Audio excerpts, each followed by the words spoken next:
హామ్స్టార్ కాంబ్యాక్లో 50 lakhs points ఎలా earn చేస్తున్నామో ఈరోజు చూద్దాం. First of all daily compound touch చేద్దాం. ఫస్ట్ కార్డ్ పిఆర్ఎన్ టీంలో కంప్లైంట్స్ ఆఫీసర్ అది కింద ఉంటుంది.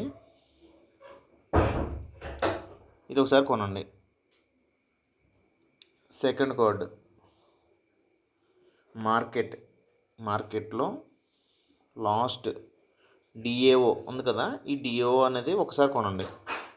సెకండ్ కార్డు అనేది ఓపెన్ అయింది. థర్డ్ కార్డ్ వచ్చేటప్పటికి స్పెషల్స్లో న్యూ కార్డ్స్లో ఇక్కడ హామ్స్టార్ ఫర్ షూమేట్ అన్నది చూసారా, ఇది ఒక కార్డ్ అంటే birthday of A loved ones. ఇది ఒక కార్డుని మనం ఒకసారి కొనండి. 10 lakhs పాయింట్స్తో కొంట అవుతుంది. ఇది అదే విధంగా మనకి 50 lakhs పాయింట్స్ ఎర్న్ అయిపోయినాయి. ఓకేనా ఫ్రెండ్స్, అదేవిధంగా ఇవన్నీ కొంతమందికి ఓపెన్ అవ్వట్లేదు.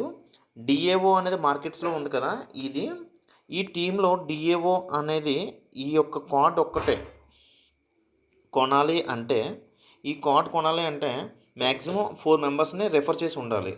అందుకే మనం చెప్పాను కదా, మన లాస్ట్ వీడియోస్లో అందరికీ ఎక్కువ మందికి 9 మెంబర్స్కి మినిమంగా, ఒక అకౌంట్కి 9 మెంబర్స్కి మినిమంగా మనం యాడ్ చేసుకోవాలి. యాడ్ చేసుకుంటేనే ఈ యొక్క 50 lakhs పాయింట్స్ ఈ రోజుకి ఎర్న్ చేయగలం. లేదు అంటే మినిమంగా ఎవరికి ఇన్వైట్ చేయలేదు అంటే ఈ యొక్క కార్డ్ని మనం ఎవరికి కూడా ఈరోజు 50 lakhs పాయింట్స్ మనకి ఎర్న్ చేయలేం. ఓకేనా friends, thank you friends. Subscribe my channel రేపటి కోసం.